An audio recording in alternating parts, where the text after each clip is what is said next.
할렐루야. 네, 여러분 진심으로 환영합니다. 우리 옆 사람하고 이렇게 인사했으면 좋겠습니다. 새벽부터 봐도 좋습니다. 제가 하라고 하니까 약간 억지로 하는 분위기가 약간 나는 것 같은데, 옆 사람 보면서 환하게 한번 웃어주셨으면 좋겠습니다. 네, 오늘 말씀은 제가 성경 속에 등장하는 다음 세대들이라는 제목으로 하나님의 말씀을 나누고자 합니다. 세상에는 수많은 풀기 어려운 문제들이 있습니다. 제가 문제 푸는 걸 그렇게 좋아하지 않기 때문에 그렇게 많이 조사는 하지 않았지만, 그 중에서도 항상 이 어린 시기를 이 질문 때문에 힘들게 보내는, 굉장히 우리를 난감하게 하는 질문이 있습니다. 그 문제는 바로 이것인데요. 화면으로 한번 보여주실까요? 이 단순한 질문은 부모님의 장난기 어린 마음에서 시작되지만, 자녀의 대답에 따라 부모의 희비가 교차되기도 하고, 심지어 부부싸움을 하는 경우도 제가 본 적이 있습니다. 그 정도로 아주 심각한 질문이라는 거죠. 장난으로 시작했는데 심각하게 끝나는 질문. 저의 어렸을 적을 생각하면 저는 주로 엄마가 좋다라고 대답했던 것 같습니다. 한 번은 그 대답, 저의 일관된 엄마가 좋아라는 대답 때문에 아빠한테 심하게 혼난 적이 있습니다. 어린 마음에 저는 아빠의 섭섭한 마음을 잘 헤아리지 못했던 거죠. 그 후 굉장히 혼란스러웠습니다. 뭐가 혼란스러웠냐면, 나는 아직도 엄마가 좋은데, 엄마가 좋다고 쉽게 얘기하기가 어려웠다는 거죠. 어린아이 입장에서는 내가 거짓말을 할 것인가, 아니면 바른 말을 해서 또 누군가에게 상처를 줄 것인가에 대한 고민에 빠지게 되더라는 겁니다. 도대체 왜 엄마 아빠는 그런 질문을 하는 걸까요? 누군가 한 명은 상처받을 텐데, 자신을 더 좋아할 거라는 믿음이 있어서 그런 질문을 했던 걸까요? 그와 비슷한 질문들이 있습니다. 여자친구가 남자친구한테 오빠 나 요즘 살찐 것 같아, 그치? 또 있습니다. 오빠 김태희가 좋아, 내가 좋아? 이 질문의 대답은 이미 정해져 있습니다. 이미 정해져 있지만 그 사이에서 고민하게 되는 거죠. 내가 진짜를 조심스럽네요. 진짜를 얘기할 것인가, 아니면 기분 좋게 할 것인가. 지혜가 아주 필요하다는 거죠. 이런 어려운, 대답하기 힘든 질문을 도대체 왜 하는 걸까라는 생각을 하다가 그 대답에 대해서 이런 생각을 해보았습니다.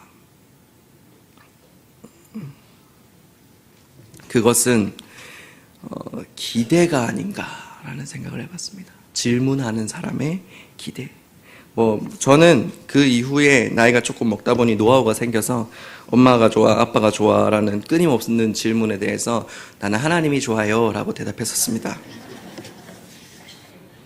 여자친구에게도 동일하게 그렇게, 지금은 아내가 되었습니다. 자, 어쨌든 설교를 준비하면서 이런 생각이 들었습니다. 이와 비슷하게 세상은 우리에게 이런 질문을 하고 있지 않나라는 겁니다. 하나님이 좋아? 아니면 세상이 좋아? 물론 이렇게 세상을 이분법적으로 볼 수만은 없지만, 어쩌면 지금 세상은 여러분에게 하나님이 좋느냐 아니면 세상이 좋느냐라고 질문하고 있는지도 모르겠다라는 생각이 들었다는 겁니다. 이 질문에 대한 답은 분명합니다. 누가 더 좋으십니까? 자, 힘차게 한번 대답해 볼까요? 누가 좋으십니까? 네. 그런데 때로는 부모가 됐든 교사가 됐든 분명 하나님이 좋다고 가르치고 있음에도 불구하고 그 가르치는 우리의 태도에서 어쩌면 우리의 자녀들, 우리의 학생들을 헷갈리게 하고 있진 않냐라는 질문입니다. 무슨 말이냐면, 우리 부모님은, 우리 선생님은 분명히 하나님이 더 좋고 하나님을 사랑해야 된다라고 얘기하지만, 그 행동과 그 삶에서 정말 하나님을 좋아하면서 살아가는 게 맞는가라는 질문을 남기게끔 하지 않냐라는 겁니다. 여러분의 자녀, 여러분의 학생들을 헷갈리게 하고 있진 않냐라는 겁니다. 물론 그것이 부모와 교사의 탓은 아닙니다. 이건 100% 탓이 아니라는 얘기를 하고 싶은 겁니다. 아이들이 접하는 문화는 충분히 하나님과 세상을 비교하고 저울질할 만큼 매력적인 것처럼 보인다는 거예요. 이게 뭐냐면 하나님을 향한 세상의 도전입니다. 사실 비교할 수도 없는 것이라는 걸 우리가 잘 알고 있음에도 불구하고 우리의 자녀들 혹은 우리들이 때때로 이 고민을 하는 거예요. 내가 하나님의 말씀을 따르는 선택을 할 것인가? 아니면 세상의 가치관, 세상에서 흔히 이루어지는 그 결론을 선택할 것인가? 오늘 우리가 알아볼 성경의 인물들은 이러한 상황 속에서 하나님을 선택하고 하나님을 따른 인물들입니다. 특별히 그 첫 번째 인물은 이삭인데요. 이삭은 하나님께 바쳐진 인생이었습니다. 이게 무슨 말이냐면 조금 짚고 넘어가야 될 부분이 있는데 본인이 헌신하고 본인이 이렇게 본인 의지로 하나님께 바쳐진 인생이 아니라 오직 부모의 의지로 바쳐진 인생입니다. 창세기 22장 우리 2절 말씀 같이 볼 건데요. 우리 화면에 보고 같이 한번 읽어보겠습니다. 시작! 여호와께서 이르시되 내 아들 내 사랑하는 독자 이삭을 데리고 모리아 땅으로 가서 내가 내게 일러준 산 거기서 그를 번제로 드리라. 아브라함은 이 하나님의 말씀에 대해 아무런 대꾸 없이 번제를 드리기 위해 모리아 산을 오릅니다. PPT 다음 장면. 네, 요 상황입니다. 하나님의 말씀을 듣고 아브라함은 자신의 아들 이삭에게 저렇게 등에 짐을 지우고, 이삭은 몰랐을 거예요. 저 짐이 이렇게 제단을 만들고 그 위에 자기가 올라가서 이렇게 번제로 드려질 것이라는 걸 몰랐을 것입니다. 아브라함은 하나님의 말씀을 듣고 자신의 가장 소중한 독자 이삭을 불에 태우기 위해 산을 오르고 있다라는 것입니다. 하나님과 아브라함 사이에서는 어느 정도 대화가 있었으니까 그렇다라고 칩시다. 그런데 여기에 온 수많은 우리 유년부 초등부뿐만 아니라 우리 다음 세대들 입장에서 나는 아무런 의사의 결정도 하지 않고 그냥 아빠를 따라갔을 뿐인데, 엄마를 따라왔을 뿐인데 자기의 목숨이 어떻게 될지도 모르는 상황 가운데 처했다면 이 얼마나 황당한 일일까요? 이렇게 얘기했을 것 같습니다. 아빠, 이렇게 중요한 내 목숨이 걸린 일인데 왜 나하고 한마디 상의도 안 하세요? 혹시 여기에 온 친구들 중에 그런 친구들 없습니까? 나는 너무나도 자고 싶은데 여기에 오고 싶지 않은데 왜 나의 의사와 상관없이 나를 이곳까지 참아 죽겠는데 불러온 거예요. 물론 죽는 문제는 아니지만 진짜 정말 가기 싫었음에도 불구하고 엄마 아빠한테 혼날까봐, 혹은 엄마 아빠가 사준다고 하니까 이렇게 끌려와 있는 친구들이 있을 것 같다는 생각을 제가 했는데요. 오늘 이 아브라함과 이삭의 번제 사건을 통해 이삭은 결과적으로 하나님의 예비하심이 무엇인가라는 것을 배웁니다. 그 말이 무슨 말이냐면 아버지가 만났던 하나님에 대해서 그 자녀가 그 하나님을 경험하게 된다라는 것입니다. 여러분의 부모님이 왜 여러분을 이 자리에 이 새벽부터 불러와서 잠도 못 자고 이 자리에 있게 하시냐면, 이 자리에 오게 하셨냐면 여러분의 부모님이 만났던 하나님, 오늘 성경에서 등장하는 하나님이 만났던 아브라함이 만났던 하나님을 여러분이 만나기를 원하기 때문입니다. 아브라함에게는 굉장히 힘든 결단이었습니다. 그러나 자신은 하나님을 분명히 만났기 때문에 이 말도 안 되는 일을 할 수밖에 없었던 거죠. 그러나 자녀의 입장은 다릅니다. 도대체 이게 무슨 사건인지, 무슨 말인지, 어떻게 해야 되는지 아무런 방법도 없이, 상의도 한마디 없이 그냥 온 거예요. 그 상황에서, 그 이해 안 되고 그 어려운 상황 가운데서 이 이삭은 하나님의 예비하심, 여호와 이레를 배웁니다. 무슨 말이냐면 마치 이삭이 번제로 드려질 것 같았지만 하나님은 어린 양을 예비해 두셨다라는 의미입니다. 제가 다음 세대를 위해서 이 말씀을 준비했습니다. 여러분의 다음 세대가, 그러니까 여기 앉아있는 우리 어린이뿐만 아니라 청소년, 청년, 우리 다음 세대가 우리 부모님이 만났던 그 하나님을 경험할 수 있기를 진심으로 바라고 기도하고 축복합니다. 아브라함은 알았어요. 하나님이 어쨌든 예비하실 것이다. 그래서 아들의 질문에 대해서 하나님이 예비하실 것이다 라고 대답합니다. 우리의 다음 세대가 우리 부모님이 믿었던 그 하나님을 배우고 알 수 있는 그 귀한 경험이 이 새벽 기도에 있기를 진심으로 바라고 기도합니다. 두 번째는 요셉입니다. 요셉은 아주 사랑받는 아들이었습니다. 그 사랑이 도를 지나쳐 편애를 받고 있는 아들이었습니다. 그것 때문에 형제들의 미움을 받았습니다. 부모님의 사랑은 감사하지만 부모님의 사랑 때문에 형제들의 미움을 받을 수밖에 없는 불편한 상황이었죠. 이 불편한 상황으로 인해 결국 요셉은 애굽의 종으로 팔려가게 됩니다.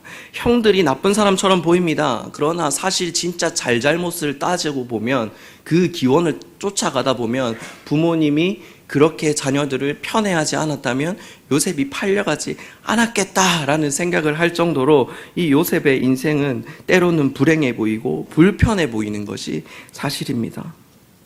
원망하려면 끝도 없이 그 부모와 그 형제들을 원망할 수 있는 상황이었다는 거죠. 그럼에도 불구하고 요셉은 실망하지 않았습니다.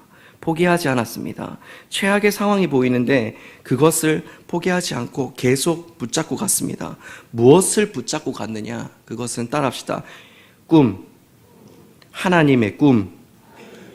요셉이 끝까지 포기하지 않았던 이유는 하나님의 꿈이 그 안에 있었기 때문입니다. 우리 화면 한번 보여주실까요? 자, 이것이 하나님께서 요셉에게 주신 꿈입니다. 그 꿈을 붙잡았을 때 요셉은 때로는 포기할 수 있는 수많은 상황들이 닥쳐오고 종의 모함을 겪고 그런 일이 있었어도 그 상황에서 넘어지지 않았다는 거죠. 여러분, 야곱의 축복이라는 찬양을 알고 계십니까? 축복송? 너는 담장 너머로 뻗은 나무. 이 너는 담장 너머로 뻗은 나무라는 이 대목이 야곱이 요셉에게 했던 축복입니다. 오늘 이 말씀을 통해 요셉을 통해 우리가 뭘 깨닫고 뭘 붙잡고 가기를 원하냐면 이 담장 너머로 뻗은 나무, 그걸 이렇게 비유하면 좋을 것 같아요. 여러분의 현실을 뛰어넘는 곳에 그 하나님의 꿈이 있습니다. 무슨 얘기를 하고 싶은 거냐면 하나님께서 여러분에게 주신 꿈이 있다는 겁니다. 그 꿈에 대해서 여러분 포기하거나 낭망하거나 좌절하지 않으시기를 축복합니다. 꿈은 현실에 부딪혔을 때 꺾일 때가 있습니다. 저는 제가 이런 얘기하면 참 부끄러운데 저는 세계적인 목회자가 되는 게 꿈이었습니다. 꿈이었단 말은 지금도 꿈이란 얘기일까요? 아니란 얘기일까요? 제가 포기한 건 아닌데요. 잘 얘기하지 않습니다. 여기 있는 사람들만 다 알고 계시면 좋을 것 같아요.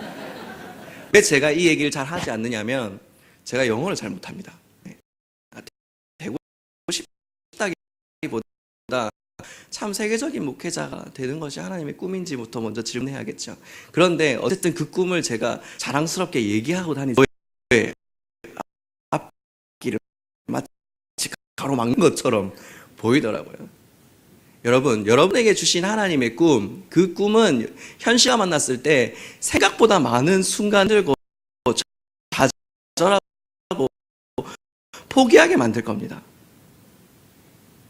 마치 그 담장 너머에 있는 손에 잡지 못할 것 같은 일처럼 보인다는 것이죠. 그러나 이 성경이 이야기하고 있다면 하나님께서 여러분에게 부어주신 꿈이라면 그 꿈을 하나님께서 반드시 이루어 주실 것입니다. 할렐루야. 여러분이 이 요셉처럼 담장 너머로 뻗은 나무가 되기를 축복합니다.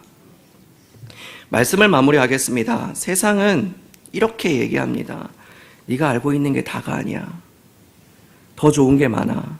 돈이 얼마나 좋은데, 명예가 얼마나 좋은데, 세상에 얼마나 신나고 좋은 것들이 많은데 하나님, 그건 너무 시시해, 답답해, 옛날 거잖아. 그거 너무 답답한 소리 하지 말고 어서 이리 와. 세상은 저와 여러분에게 이렇게 질문합니다. 하나님이 좋아, 세상이 좋아. 아니, 야, 세상이 이렇게 좋은데 왜 아직도 거기 있냐? 라는 질문을 한다는 것이죠. 여기 있는 저와 여러분이 이 질문에 대해 반드시 선택할 수 있기를 바랍니다. 어떤 선택이요? 하나님이 좋아. 따라합시다. 하나님이 좋아.